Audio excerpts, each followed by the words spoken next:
नमस्कार आप सभी को। बिहारी रत्नाकर है जो सहायकाचार्य की भर्ती परीक्षा है, संस्कृत विभाग सहायकाचार्य भर्ती परीक्षा है, उसमें हमारे सिलेबस में बिहारी रत्नाकर लगा हुआ है। बिहारी रत्नाकर का जो एक पार्ट है वो मैंने इसके जो टोटल दोहे हैं वो 25 दोहे हैं हमारे सिलेबस में जो लगे हुए हैं। 1 से 25 तक दोहे हैं, उनमें से मैंने 12 दोहे हैं वो करा दिए थे। और 12 दोहे कराने के बाद मैंने जो आज की वीडियो है उसमें मुझे 13 से और 25 तक के दोहे कराने हैं। और जो पहली वीडियो हुई है बिहारी रत्नाकर, जो कि संपादक किसके द्वारा है? जगन्नाथ दास रत्नाकर। संपादनकर्ता कौन है? जगन्नाथ दास रत्नाकर।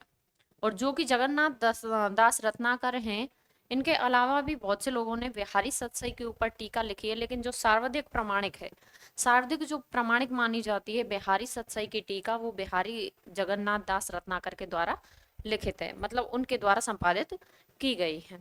जगन्नाथ दास रत्नाकर ने जो बिहारी सतसई के ऊपर टीका टीका लिखी थी वो 1925 ईस्वी में लिखी थी। ये पहले मैं आपको सब बता चुकी हूँ। और बिहारी के बारे में भी संपूर्ण जानकारी मैंने दे दी है कि इनका जो जन्म है वो ग्वालियर एमपी में हुआ है। और इनको नरहरि दास इनके क्या हैं? गुरु थे। आगे देखिए जो दोहे हैं वो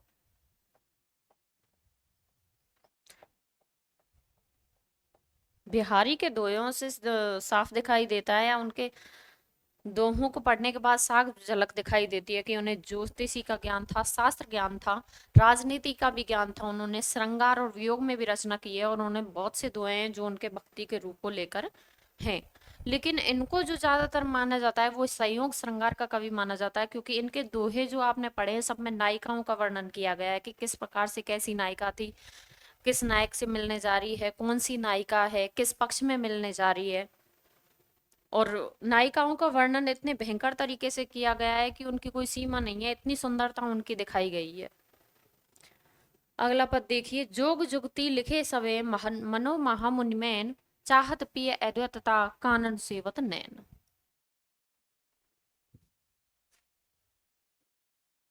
जोग जुगती लिखे सवे मनो महामुनिमैन, चाहत पिय अद्वैतता कानन सेवत नैन। जोग जुगती, जोग जुगती का अर्थ हो जाएगा योग की जो युक्ति है, योग की जो युक्ति है। लिखे सबे मनो महामुनि मैन, चाहत पिय अद्वैतता कानन सेवत नैन। जो नायिका है, नायिका की जो सखियां हैं, नायिका की जो सखियां हैं, तो ये जो योग है उसको श्रृंगार रूपी योग बताया गया है।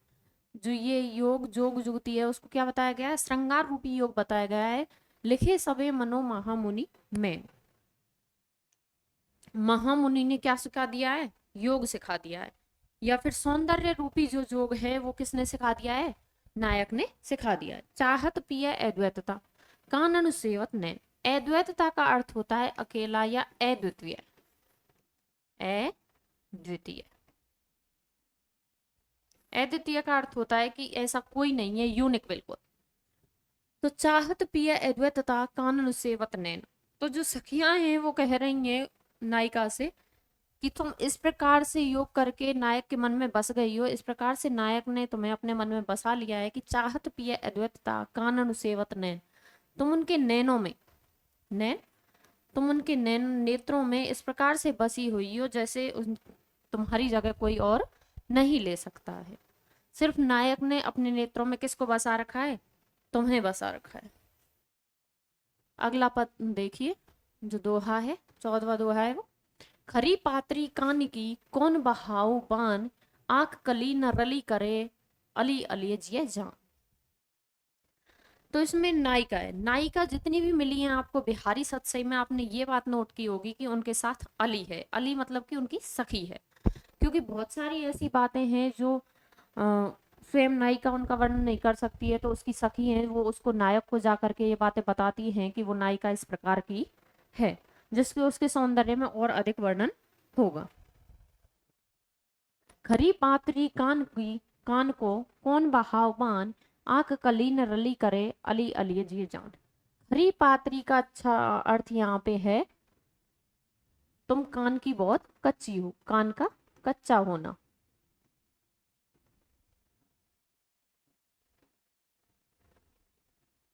कान की कच्ची होना।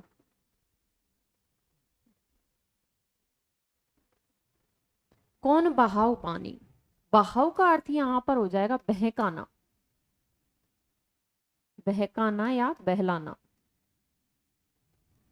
आंख कलीन रली करे, आक, आक का वृक्ष होता है, आक की झाड़ी, आक का जो पेड़ होता है, आक की कली ने रली करे, रली का अर्थ हो गया भ्रमण। करे अली, अली जिए जान। अली यहां पर एक आया है भवरे के लिए और एक अली आया है सखी के लिए। जिए जान, जानी का अर्थ हो जाएगा जानना। तो उसमें जो सखी है, नायिका की जो सखी है, वो कह रही है कि खरी पात्री कान की कौन बहाव पान, आग कली न रली करे अली अलिय जिए जान। तो इसमें जो नायिका है उसके साथ जो सखी है वो कहती है कि खरी पात्री कान की, कि तुम तो कान की बहुत कच्ची हो, तुम कान की क्या हो, तुम बहुत कच्ची हो। कौन बहाव पानी, और कौन, कौन ऐसा है जो तुम्हें क्या है बहका देता है या फिर तुम्हारे कान भर देता है, कौन तुम्हें नायक के बारे में ऐसा बता देता है जो तुम सबकी बातों पर क्या है सच्चाई मान लेती हो या सबकी बातों को सच्चा मान लेती हो। आंख कली न रली करे अली अलिय जिए जान।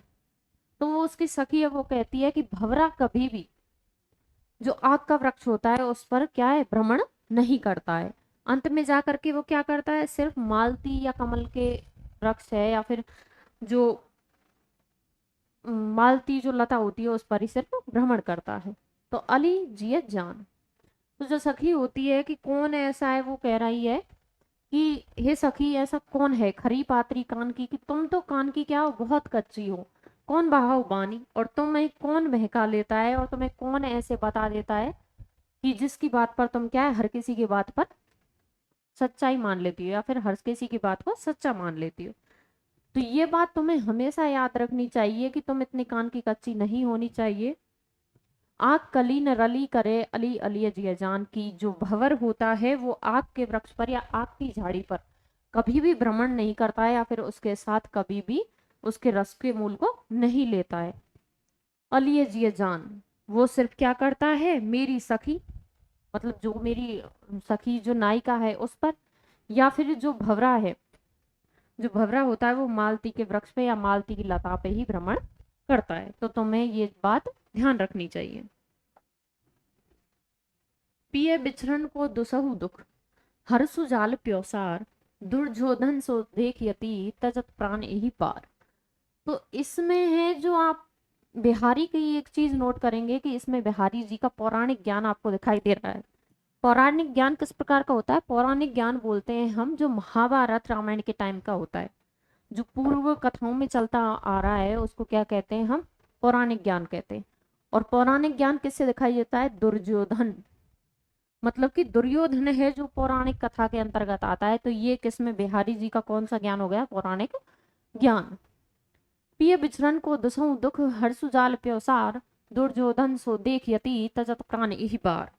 तो इसमें जो बिहारी है उन्होंने बताया है कि जो नायिका है पिय बिछरन, पिय का अर्थ हो गया प्रिय और बिछरन का अर्थ हो गया बिछड़ना।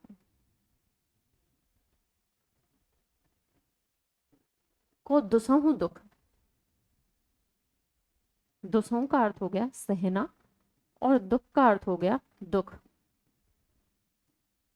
और हर्षु का अर्थ हो गया हर्ष या उल्लास, हर्ष या उल्लास। और प्योसार का अर्थ हो गया पीहर। दुर्योधन, यहाँ पे दुर्योधन है,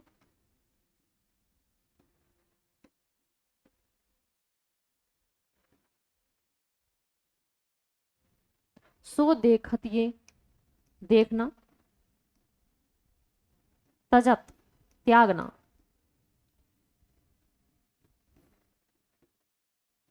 प्राण यही बार, एक बार। प्राण का अर्थ हो गया प्राण, देखयति का अर्थ हो गया देखना, और दुर्योधन दुर्योधन, प्रिय का हो गया प्रिय, बिछड़न का अर्थ हो गया बिछड़ना, दुसव का अर्थ हो गया सहना और दुख का दुख, हर्षु का उल्लास, और प्यवसार का अर्थ हो गया पीहर।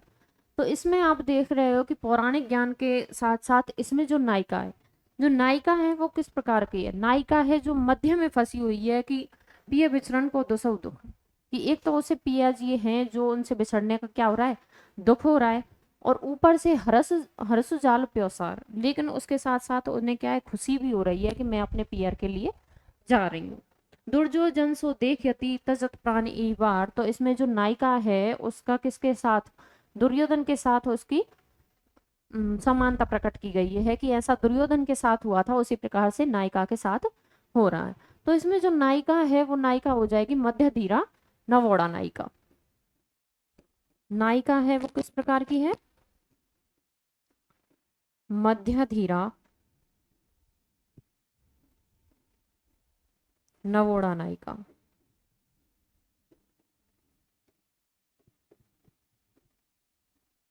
कि वो नायिका है जो सिर्फ मध्य में फंसी हुई है और वो नई नवेली है, इसीलिए वो क्या है, पीहर जा रही है, नई नई वो पीहर जा रही है।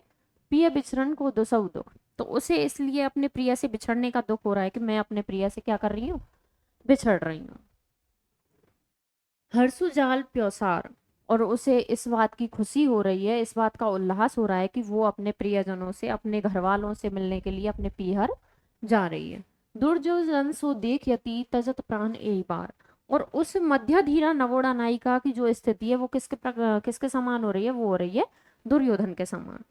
जिस प्रकार से दुर्योधन के साथ हुआ था कि जब दुर्योधन है वो रणभूमि में पड़ा हुआ था और उसके प्राण हैं जो प्राण पखेरु होने वाले थे, तो उस समय दुर्योधन के साथ क्या हुआ था कि वो हंस भी रहा था, उसे अपनी मृत्यु का दुख भी है, साथ साथ में वो इस चीज को देखकर हंस भी रहा है कि मेरा जो है भगवान श्री कृष्ण और उनके समक्ष मेरा क्या है, उद्धार हुआ है। तो जो मध्य धीरा नवोड़ा नायिका है उसकी संज्ञा किससे की गई है, दुर्योधन से की गई है, कि जो दुर्योधन है वो नवोड़ा नायिका के समान है। अगला पद देखिए, दोहा। छीने पट में झुलमुली झलकती ओप अपार, सुर तरु की मनु सिंध में लसती ए पल्लव डार।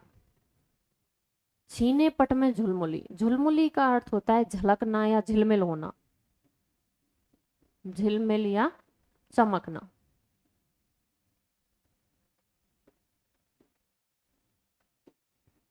और एक अर्थ इसका लिया गया है कि झीने पट में झुलमुली झलकती ओप अपार, झुलमुली का अर्थ है कान का आभूषण, तो इसमें है जो श्लेष अलंकार हो जाएगा, कान का आभूषण,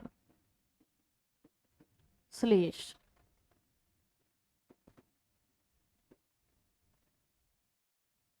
झलकती ओप अपार, और उसकी जो शाखा है और मतलब उसकी जो सौंदर्य से जो झिलमिल और चमक हो रही है वो कैसी है, अपार है, उसका कोई पार नहीं है। सुर तरु की मनु सिंध में लसती पल्लव डार। सुरतरु, सुरतरु किस वृक्ष को कहा जाता है, सुरतरु कहा जाता है सुरतरु। सुर का मतलब हो गया देवता और तरु का मतलब हो गया पेड़, तो सुरतरु जो देवताओं का पेड़ होता है वो कौन सा होता है, कल्प वृक्ष। किसे बोलते हैं, कल्प वृक्ष को। तो सुरतरु क्या है यहाँ पर, कल्प वृक्ष, कल्प वृक्ष की मनु सिंध में लसती पल्लव डार। लसती पल्लव डार है, ये इसका मतलब है कि जो नायिका है, नायिका के जो कानों में झुलमुली जो आभूषण पहन रखा है उसकी चमक इतनी है, उसकी आभा उसकी कांति है वो इतनी है कि वो अपार है, उसको अपनी सीमा में रखना संभव नहीं है। सुर तरु की मनु सिंध में लस्ती पल्लव डार, सिंधु समुद्र या फिर कोई नदी, सुर तरु की मनु सिंध में लसती पल्लव डार, ऐसे लग रहा है जैसे कि नायिका है जो समुद्र के बीच में कल्प वृक्ष के समान प्रतीत या कल्प वृक्ष के समान दिखाई दे रही है, और उसके अंगों को देखकर ऐसा लग रहा है जैसे कल्प वृक्ष ने अपने हाथ पैर फैला रखे हों। अगला पद दोहा देखिए, सॉरी।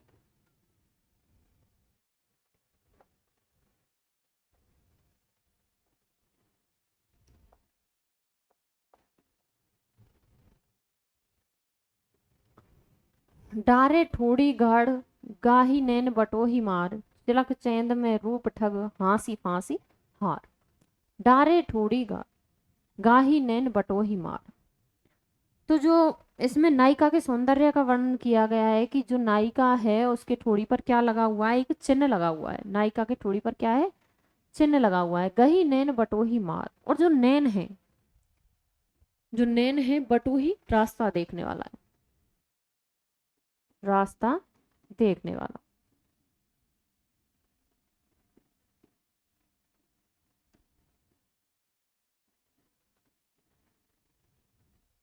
चिलक चैन में रूप ठग, हाँसी फांसी हार। तो इसमें नायिका के नेत्रों की नायिका है उसके जो ठोड़ी पे है वो क्या है, गड्ढा बना हुआ है, गही नैन बटोही मार। और उन गड्ढों को देख करके हर किसी नायक के जो नेत्र हैं वो उन पर क्या है, लगातार टिक जाते हैं, या फिर उनके नेत्र हैं जो हटने का नाम नहीं लेते हैं। चिलक चैन में रूप ठग, और चिलक का अर्थ हो गया चमकना या फिर चकाचौंध। चिलक चैन का अर्थ हो गया चकाचौंध। में रूप ठग,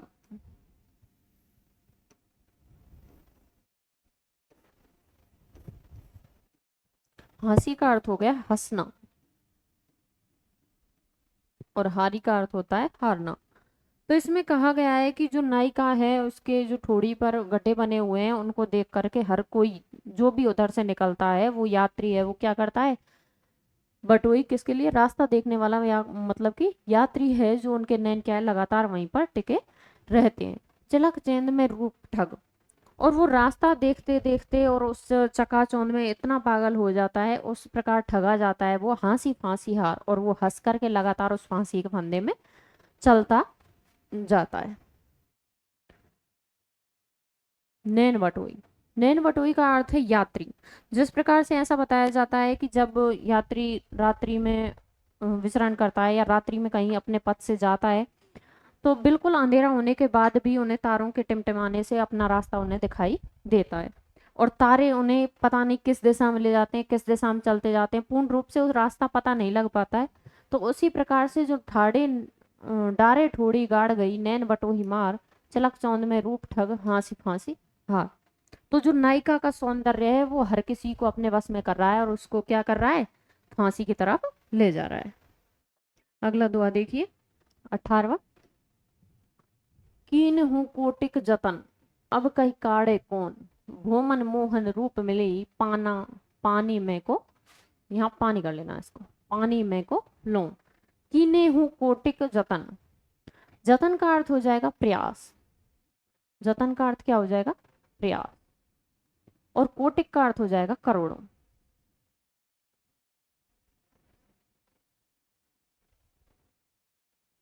अब कही काढ़े कौन, काढ़े का अर्थ होता है निकालना, और कौन का अर्थ है कौन। भोमन मोहन रूप मिली, भोमन मेरा, मेरा मन मोहन रूप मिली, मिली का अर्थ हो गया मिलना।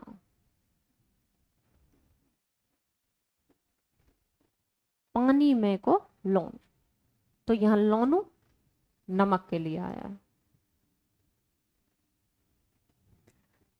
कीने हूँ कोटिक जतन, अब कही काढ़े कौन, भोमन मोहन रूप मिली, पानी में को लोन। तो इसमें आप देख रहे हो कि इसमें भक्ति जो भावना है, भक्ति ज्ञान का है जो इसमें आपको रूप दिखाई दे रहा है। कीने हूँ कोटिक जतन की, मैंने बहुत प्रयास कर लिए हैं, मैंने करोड़ों प्रयास कर लिए हैं, अब कही काढ़े कौन, तो अब मुझे उसमें से कौन निकालेगा, किसमें से, अगली पंक्ति में देखिए, वो मन मोहन रूप मिली, पानी में को लोन। तो मेरा मन है जो मोहन के रूप पर, मेरा मन है जो किस पर, मोहन के रूप पर इस प्रकार से मिल गया है, पानी में को लोन, जिस प्रकार से पानी में नमक मिल जाता है, पानी में नमक मिलने के बाद उसको आसानी से क्या है, नहीं निकाला जा सकता है। कीने हूँ कोटिक जतन, तो मैंने क्या है, करोड़ों जतन कर लिए हैं, अब कहीं काढ़े कौन, और मेरे करोड़ों जतन करने के बाद भी मैं अपने आप को मोहन के रूप से अलग नहीं कर पा रही हूँ। तो भूमन मोहन रूप मिली, पानी में को लून, तो मेरा मन है जो मोहन के रूप पर इतना अगाध प्रेम प्रकट हो रहा है कि इसको अलग करना असंभव है, जिस प्रकार से पानी में नमक मिल जाता है उस प्रकार से उसको आसानी से अलग नहीं किया जा सकता, उस प्रकार से मैं भी मोहन के रूप पे क्या है, सौंदर्य पर मैं भी हूँ मनमोहन रूप में, मैं भी उसके सौंदर्य पे क्या है, आकर्षित हो गई हूँ। अगला दुआ देखिए, 19वां दुआ है, लग्यो सुमन है सो फलू आतप रोस निवार, बारी बारी आपने सींच सुअर देता बार। इसमें आप दोहे में देख रहे हो, सबसे पहले जो अलंकार है वो यमक अलंकार की, आपको यमक अलंकार दिखाई दे रहा है, बारी बारी और बारी। तो इसमें जो बारी बारी बारी है, उन तीनों बारियों का क्या है, अर्थ अलग अलग है। और इस जो दोहा है, इस दोहे से हमें बागवानी का ज्ञान हो रहा है। किसका ज्ञान हो रहा है, बागवानी का ज्ञान हो रहा है। तो ये जो क्वेश्चन है, ये इस दोहे को देखकर पूछा भी गया था कि कौन से उसका, कि बिहारी के इस दोहे से किसका ज्ञान हो रहा है, तो इससे किसका ज्ञान हो रहा है, बागवानी का ज्ञान हो रहा है। तो अब बिहारी को क्या है, बागवानी का भी ज्ञान था। लग्यो सुमन है सुफल, आतप रोष निवार। लग्यो सुमन, सुमन का अर्थ हो गया फूल, वह है सुफलु, आतप रोष निवार। रोष का अर्थ हो गया गुस्सा या फिर क्रोध।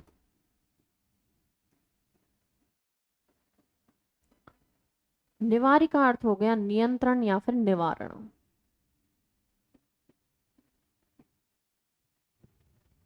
बारी बारी आपने सींच सुहृदयता बार। तो बारी, बारी का अर्थ हो गया उपवन, सॉरी इस बारी का अर्थ हो गया माली, एक का अर्थ हो गया माली, और एक बारी का अर्थ हो गया उपवन, और एक बारी का अर्थ हो गया नंबर, या तुम्हारी बारी है अब। ठीक है, लगे सुमन है सुफलु आतप रोष निवार, बारी बारी आपने सींच सुअर्दता बार। सींची का अर्थ है सिंचाई करना।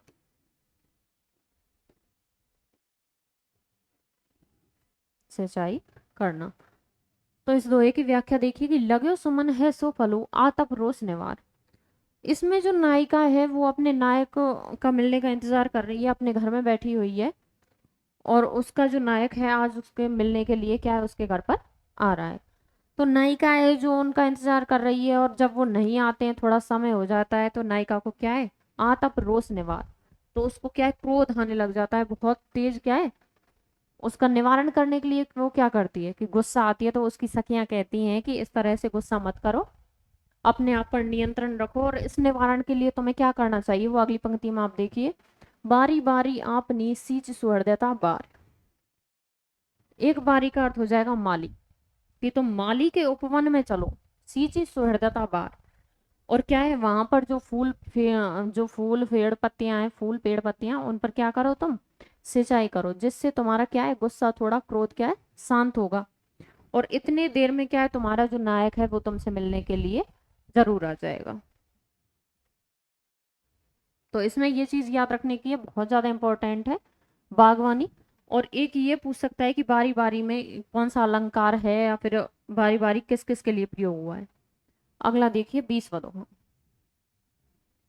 अजो तर्योना ही रहो श्रुत सेवक एक रंग, नाम बास बेसरी लहो बस मुक्तन के संग। इसमें जो ये बिहारी जी का दोहा है, इसमें संत की महत्ता को दिखाया गया है, संतों की महत्ता को दिखाया गया है, और जो सौंदर्य है,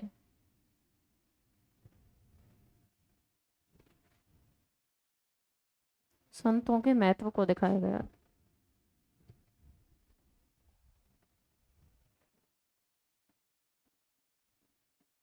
संतों की महत्ता को दिखाया गया है।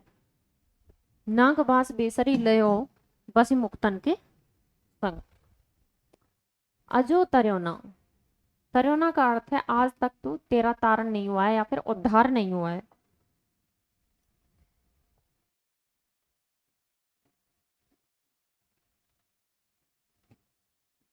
उद्धार नहीं हुआ।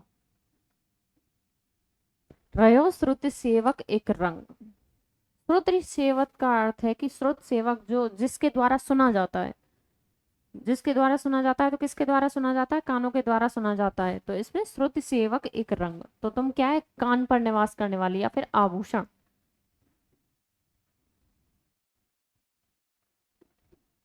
कान का आभूषण। नाम बास बेसरी लयो, ये नाम नहीं है, यहाँ पे नाक है। ये नाक बास बेसरी लयो पसी मुक्तन के संग। बास का मतलब है निवास। बास का अर्थ क्या हो गया? निवास। और बेसरी का अर्थ हो गया नाक का आभूषण।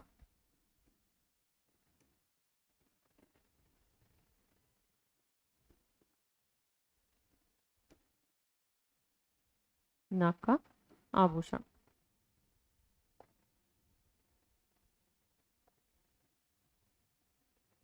लयो बसी मुक्तन के संग, और मुक्तनु का अर्थ हो गया मोती।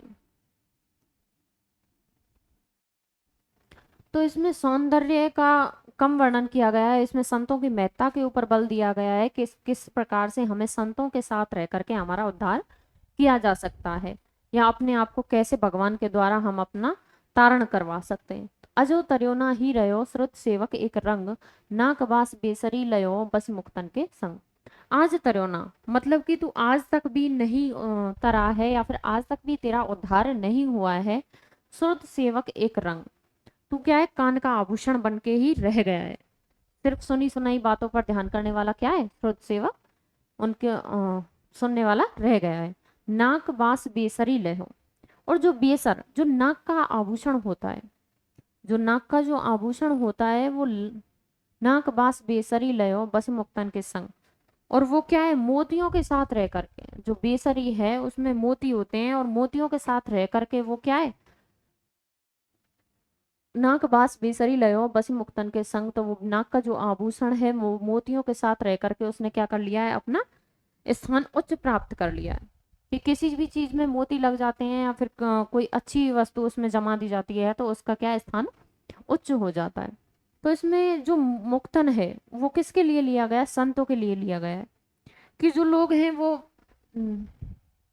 दूसरा अर्थ हो जाएगा इसका कि जो लोग हैं वो दूसरों की बातों पर विश्वास करते चलते हैं, दूसरों की बातों पर विश्वास करते हैं, और उनका क्या है? सुनी सुनाई बातों पर वो विश्वास करते आ रहे हैं, और उनका क्या है? कोई भी उद्धार नहीं होता है। नाक बास बेसरी रहो, और जो संत साधु महात्माएं, या फिर जो लोग हैं जो साधु संतों का अनुसरण कर लेते हैं, या फिर अपने आप को उनके हवाले कर देते हैं और अच्छा ज्ञान ग्रहण करते हैं, तो वो क्या है? अपना उच्च स्थान पा लेते हैं, या जीवन में अपना समर्पण कर देते हैं, तो वो क्या है? उच्च स्थान को प्राप्त कर जाते हैं। अगला पद देखिए। तो इसमें यह पूछा जा सकता है कि बेसरी का अर्थ क्या है? मुक्तन किसके लिए कहा गया है? मुक्तन कहा गया है संतों की महत्ता के लिए। मुक्तन संतों के लिए। अगला दोहा देखिए। ये तो हो गया। लघु सुमन है सुफलु आतप रोष निवार, बारी बारी आपनी सींची स्वर्धता वार। ये तो हो गया। आज तरोना ये भी हो गया। जम करी मुंह तर हरि पर्यो, यही धर हरि चित लाओ, विषय तसा परिहरि अजनर हर के गुण गाओ। ये नहीं हुआ। 21वां पद है। पलक पीक अंजन हर। 22वां, 23वां, 24वां। ये डबल डबल कैसे आ रहे? 25वां, ये 25वां दो दो बार है।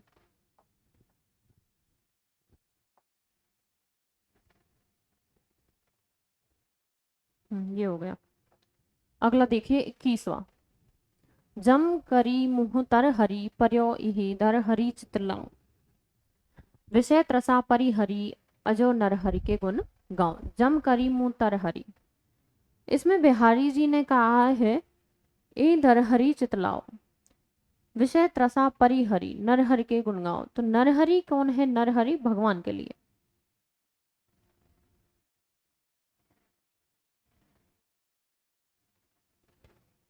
जम करी मुँह तर हरि पर्यो इहि दर हरि चितलाओ, विषय त्रसा परिहरि अजो नरहरि के गुण गाओ।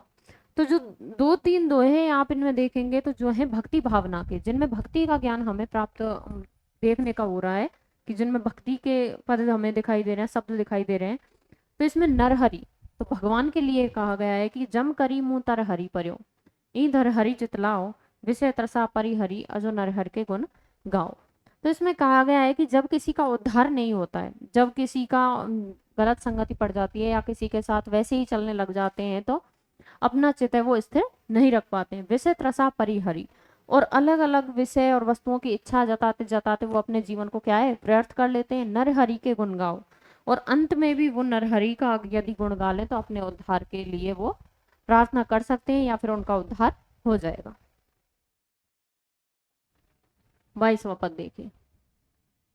22वां दुआ है, पलक पीक अंजनु अधर, दरे महावर बाल, आज मिले सु भली करी, भले बने हो लाल।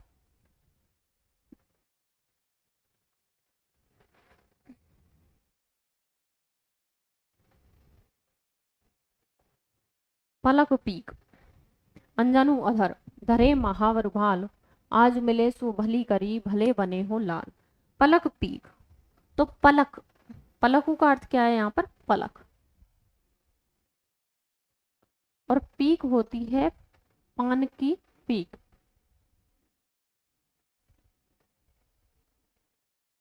अंजनु अधर, अधर का अर्थ हो गया होठ, और अंजन। धरे महावरु, महावरु का अर्थ हो गया महावर, और भाल का अर्थ हो गया मस्तिष्क, मस्तक। आज मिले, आज मिले सु भली करी, भले बने हो लाल। तो इसमें नायिका है वो अपनी सखी के पास आती है और नायक को उसके पास पाती है। तो पलक पीक अंजनु अधर, तो जो नायिका है वो नायक को संबोधित करते हुए कहती है कि तुम्हारे पलकों पर क्या लगा हुआ है, पान की पीक लगी हुई है। पलक पीक, तो तुम्हारी पलकों पर क्या लगी हुई है, पान की पीक लगी हुई है। अंजनु अधर, और तुम्हारे होठों पर क्या लगा हुआ है, अंजन लगा हुआ है। धरे महावर उभाल, और तुम्हारे जो मस्तिष्क है उस पे जो नायिका है उसके पैरों की क्या लगी हुई है, महावर लगी हुई है। आज मिले सु भली करी, आज मिले सु भली करी का अर्थ हो जाएगा कि तुम आज मिले हो, भली भले बने हो लाल, और तुम आज मुझे इसी अवस्था में मिले हो जिस अवस्था में मैं तुमको देख रही हूँ, भले बने हो लाल। तो ये तुम्हें बहुत शोभायमान हो रहा है या तुम बहुत अच्छे लग रहे हो। एक तरह से जो नायिका है वो क्या है, नायक पर व्यंग कर रही है।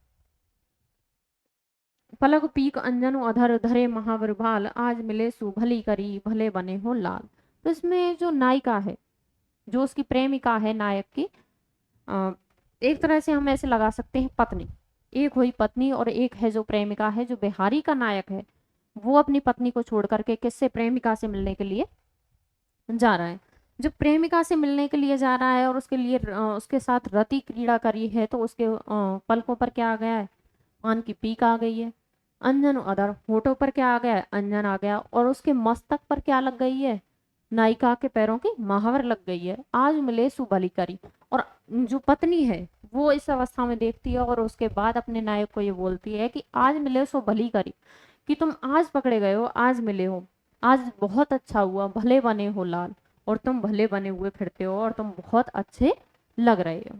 ये क्या है, जो पत्नी है एक तरह से वो नायिका और नायक पर क्या कर रही है, व्यंग कर रही है। 23वां देखिए। लाज गर्व आलस उमंग, भरे नैन मुस्कात, राति रमी रति देत कही, और प्रभा प्रभात। लाज,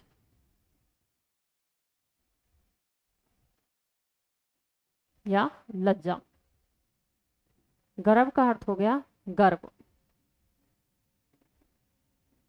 आलस आलस्य,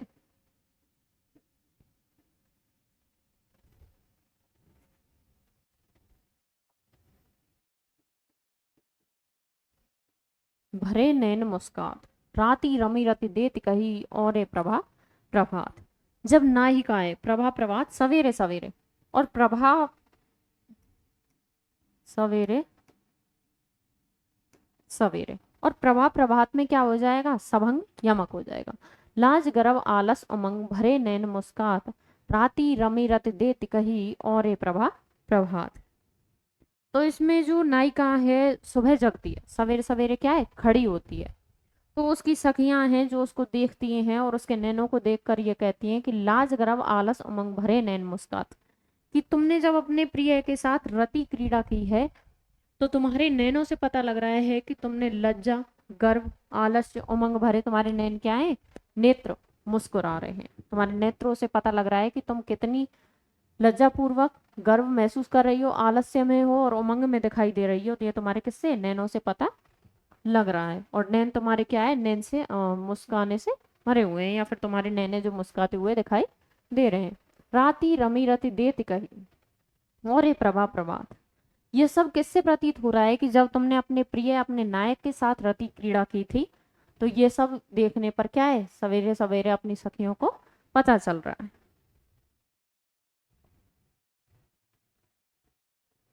अगला दोहा देखिए, 24वां दोहा है, पति रति की बतियां कहीं सखी लखी मुस्काए, के सब टला टली अली चली सुख पाए।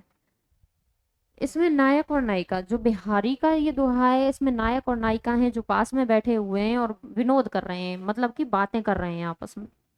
बतियां कहीं क्या कर रहे हैं, आपस में बातें कर रहे हैं। और उनके साथ जो है उसकी सखियां भी बैठी हुई हैं, नायिका की सखियां भी आपस में क्या कर रही हैं, हास्य विनोद करने में लगी हुई हैं।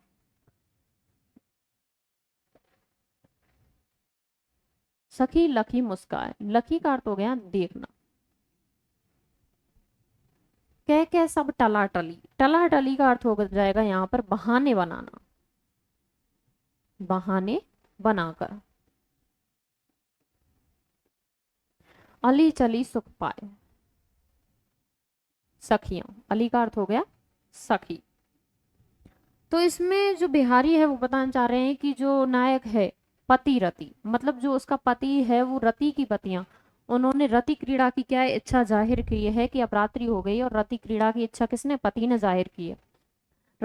पति रति की बतियां कहीं सखी लई मुस्काए, तो ये क्या है, किससे कही है, ये अपनी प्रेमिका है या फिर अपनी नायिका है, उससे पति ने रति की क्रीड़ा के बारे में बातें कही हैं।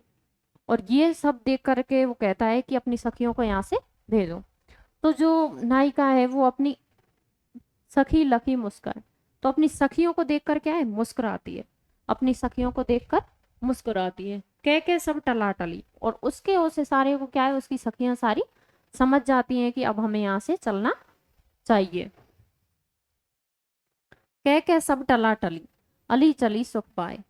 तो इतना इशारा पाने के बाद जो उसकी सखियां हैं वो कुछ ना कुछ बहाना बना करके धीरे धीरे धीरे धीरे एक एक करके क्या है, वहां से निकल लेती हैं। टला टली मतलब कि बहाने बना करके धीरे धीरे, किसी को कुछ काम है किसी को कुछ काम है, धीरे धीरे वहां से निकल लेती हैं। अली चली सुख पाए, और जब सारी सखियां या सारी अली सहेलियां चली जाती हैं, चली सुख पाए, तो उनके जाने पर क्या है, उसकी जो नायिका है वो सुख पाती है। अगला दोहा देखिए, ये तो हो गया 24, 25, 25वां जो दोहा है वो देखिए। तो परवारो उर्वशी सुन राधिके सुजान, तू मोहन के उर्वशी है उर्वशी समान।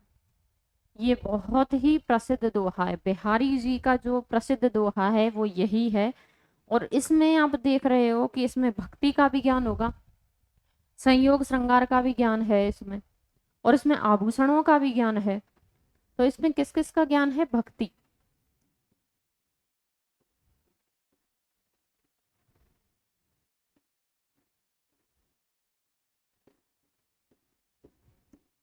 आभूषण,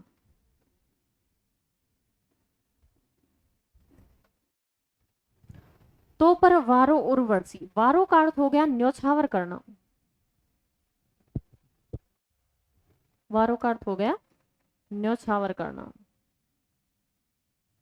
सुन राधिके सुजान, राधिके राधा जी के लिए, सुजान, सुजान है उसको किसके समान माना गया है, राधा के समान माना गया है कि सुन राधिके सुजान। तू मोहन के उर्वशी, उर मतलब कि हो जाएगा यहाँ पर हृदय, और बसी का अर्थ है बसना। उर्वशी समान, तो ये आभूषण हो गया। और एक जो उर्वशी है ये उर्वशी आया है इंद्र की जो अप्सरा है, इंद्र की अप्सरा।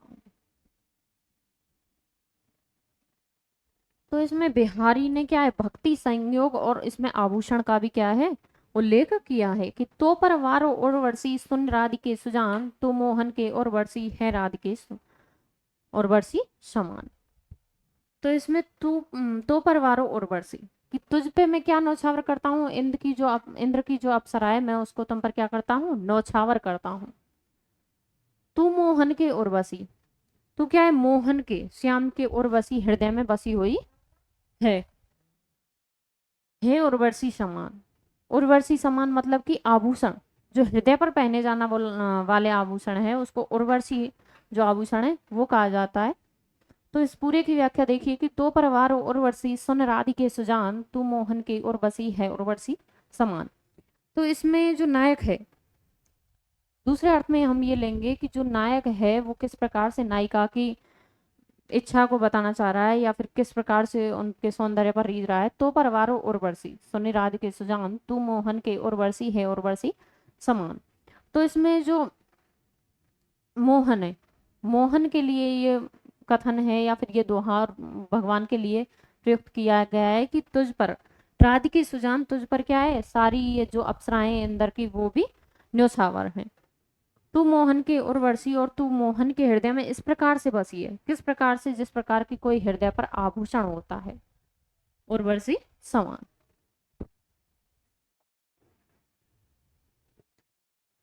ये देखिए बिहारी सतसई के जो कंप्लीट दोहे हैं, 25 दोहे थे जो सिलेबस में हमारे में लगे हुए हैं। टोटल तो जो है जगन्नाथ दास रत्नाकर की में वो 713 दोहे हैं, लेकिन जो हमारे सिलेबस में लगे हुए हैं हमको उनको पढ़ना ज्यादा जरूरी है। और इन दोहे से हमें ये प्रतीत हो जाता है कि कहाँ पर बिहारी जी को ज्योतिषी गाने हैं, कहाँ पर उन्होंने राजनीतिक ज्ञान अपनाया, कहाँ पर उन्होंने शास्त्र ज्ञान अपनाया है, कहाँ पर उन्होंने भक्ति श्रृंगार नीति दोहे किस प्रकार से रखे हुए हैं। तो ये अलग अलग दोहे के हिसाब से आप देख सकते हो, और मैंने आपको पूरी व्याख्या करके इसकी बता दी है। कहाँ कहाँ कोई चीज पूछी जा सकती है, उनके शब्दार्थ भी मैंने आपको स्पेशल लिख के बताए हैं कि हाँ ये क्वेश्चन यहाँ से आ सकता है। बिहारी रत्नाकर है जो मैंने इससे पहले जो नागमती वियोग खंड है वो जो हमारे सिलेबस में लगा हुआ है मैंने उसको कंप्लीट करा दिया है। और उसके बाद जो दूसरा काव्य संग्रह है वो है बिहारी रत्नाकर जगन्नाथ दास रत्नाकर, वो भी आज हमारा कंप्लीट हो गया है। और मैंने सब कुछ है वो सिलेबस के अकॉर्डिंग ही कराया है, कुछ भी ना बाहर किया है और ना ही कुछ में और जोड़ा है अपनी तरफ से।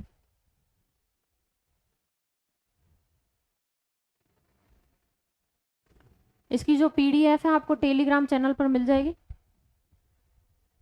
उसमें जिसने भी ऐड नहीं किया है वो ऐड हो जाना, और उसके बाद ये आपको पीडीएफ है वहां से प्राप्त हो जाएगी।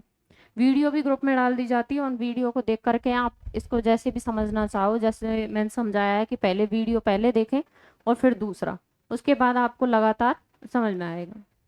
और इन वीडियो से और अपने सिलेबस को कंप्लीट करने के लिए जुड़े रहिए, चैनल को सब्सक्राइब कीजिए, लाइक शेयर कमेंट करते रहिए, और कुछ समझ में नहीं आए तो आप बताते रहना। धन्यवाद, थैंक यू।